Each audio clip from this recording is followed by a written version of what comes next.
Bonjour à tous, je suis actuellement dans un entre-deux.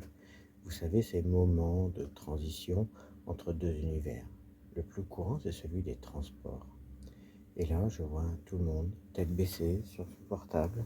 Ça me questionne. Je me suis demandé, mais pourquoi? Moi aussi, j'aurais été tenté de prendre mon téléphone, l'allumer et scroller, tuer le temps en laissant les algorithmes gaver mes yeux et mon esprit, m'emprisonnant dans une prison dorée numérique. Donc, avant de le prendre et de vous faire cette vidéo, j'ai juste rien fait.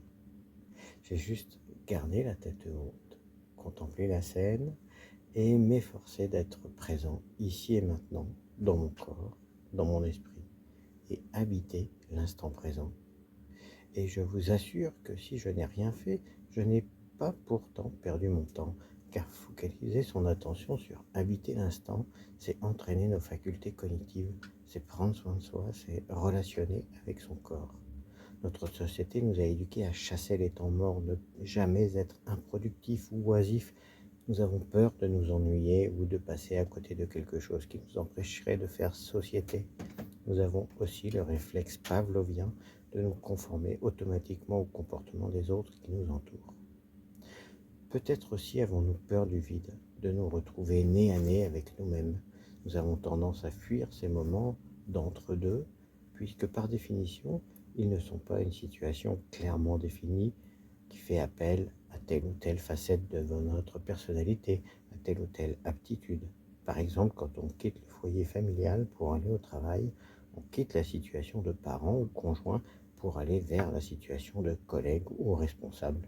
Et l'entre-deux est mal défini. Cet état transitionnel peut même parfois nous angoisser lors de changements rares et importants. En tout cas, ils sont très souvent inconfortables.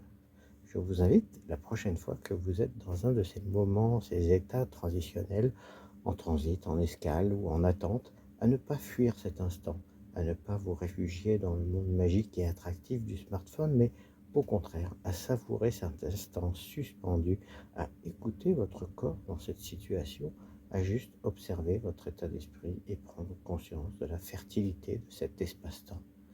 Un temps comme une lisière de forêt, un espace n'est ni la forêt ni le champ, un entre-deux où la biodiversité est plus dynamique, où le champ des possibles est plus vaste. Peut-être est-ce un endroit ou un temps inconfortable, mais c'est aussi un temps, un endroit de liberté, d'imagination, d'inspiration, un temps hors norme. Pensez-y la prochaine fois et profitez de cet instant pour vous libérer de la servitude technologique. Qu'est-ce que ça vous inspire? Est-ce que vous êtes prêt à essayer? Laissez-moi votre commentaire. À bientôt.